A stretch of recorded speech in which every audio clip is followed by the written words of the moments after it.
During the motion for the adjournment of the House, the Honorable Majority Leader moved the motion, and the Honorable Minority Leader drew the attention of the pendency of the statement. The communication then was unclear,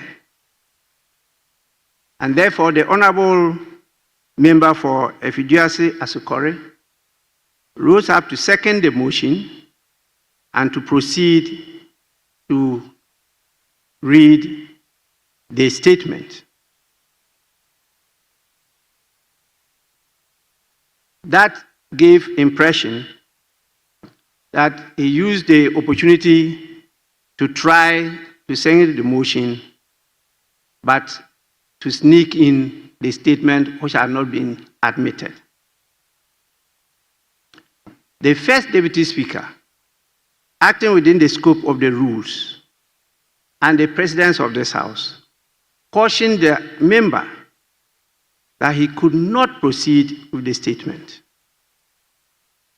When the member persisted in attempting to read the statement, the first Deputy Speaker directed that he desist from doing so. The member, however, refused to comply. He insisted that it was an urgent statement of public concern and he had to read it. As a result, the first Deputy Speaker invoked the powers available to the chair and directed the Marshal to escort the member from the chair. Let me let members know I was observing all what was happening on the screen in my office. And I saw all the body languages of all those who were part and parcel of what took place. And so I can testify that at that moment, several members from the majority side were seen forming a physical barrier around the Honorable Member for Efiduase Asukore, thereby obstructing the enforcement of the Speaker's directive, including a lady, honorable lady.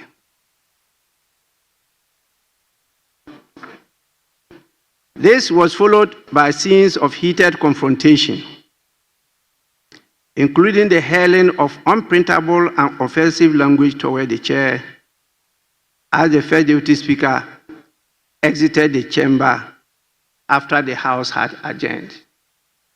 In fact, when I saw the honorable lady, I sympathized with her because, you know, anytime the honorable ladies are getting close to the Speaker, there is always an allegation that that's the Speaker's girlfriend. We don't have girls in this House. I even prefer you say Speaker's woman friend, not girlfriends. How many girlfriends can Speaker take at this age?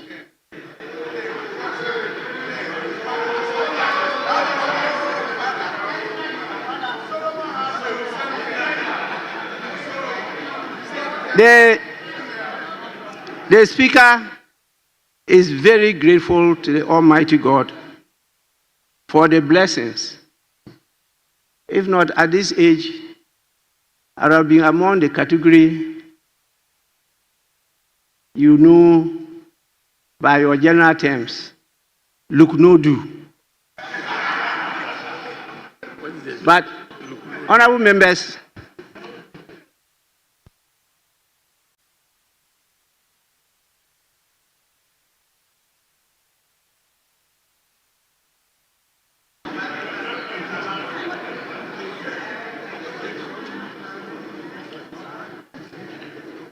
the honorable members, You are finding it difficult to understand Luknodu.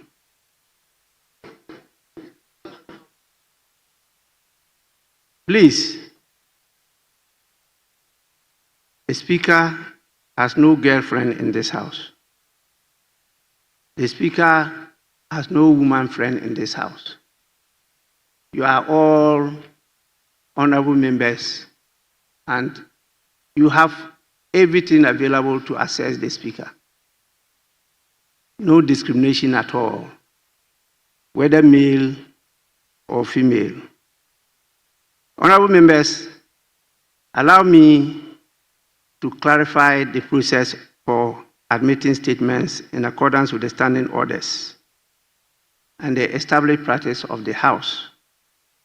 I know many of you are conversant with the rules, but we have a public to go with, and this will assist many to understand what takes place in the House.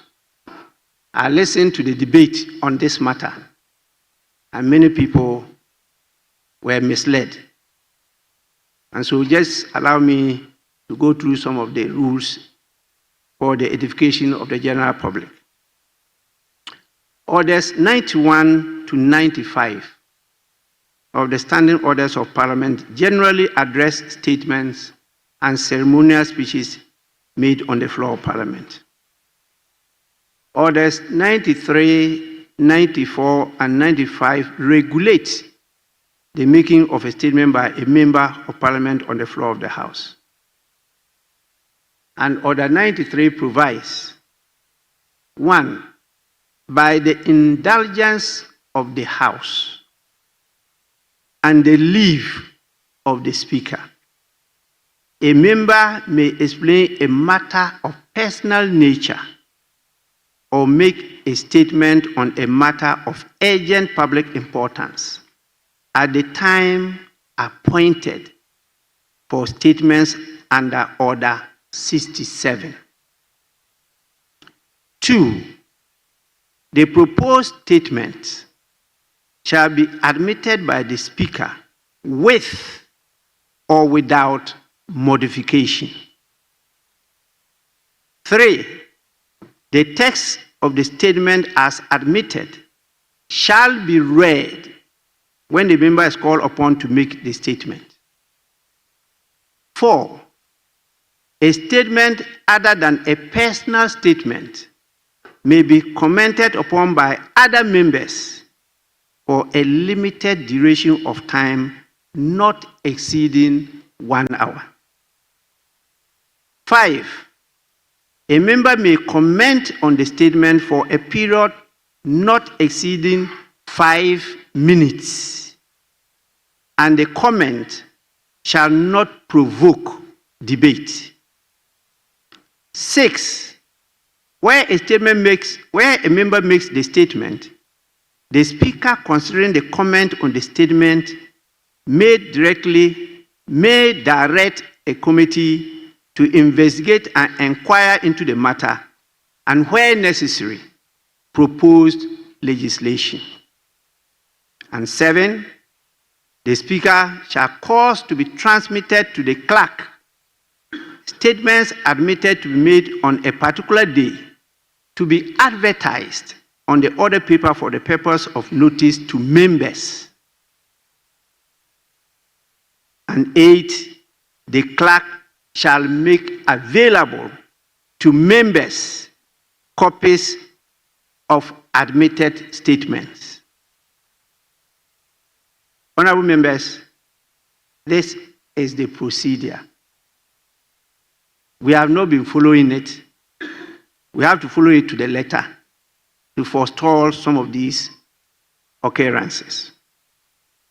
Order 94 provides for time for statements, and it says the time for statements shall ordinarily not exceed 1 hour, except that the Speaker may permit statement and comment outside the prescribed period in exceptional cases. In fact, in other jurisdictions, they are timed, and each member is given 2 minutes to make the statement. And so when you are reading the statement and it comes to the 2 minutes, you are timed off. And you just submit the rest of the statement to the clerk. But here we indulge members sometimes to even use 10 minutes to read their statements. In Order 95, the order says a member whose statement has been admitted may withdraw the statement by leave of the Speaker. In line with this, it is the accepted parliamentary practice that such statements are shopped through the leadership of both caucuses, reviewed by the Speaker ahead of the statement. That is why we say pass your statements through your leaders, who, after going through it, will recommend to the Speaker. And there's good reason for that, because the information available to leaders are not available to all members. The Speaker reviews it because the Speaker is going to preside, and the Speaker is to ensure that your comments and the statement itself is in accord with the law and the rules of the House. Then the statement is listed on the notice of the order paper under statements. Copies of the admitted statement are circulated to all members through the clerk. We need members to have advance notice in order to make meaningful comments. These are the new rules that we adopted as a House. This process exists to ensure order, prevent ambushes on the floor, and give members prior notice of matters to be raised in the House. In this instance, no prior notice was given. No text was submitted prior to the sitting. But from the information leaders gave me, they had discussed this matter.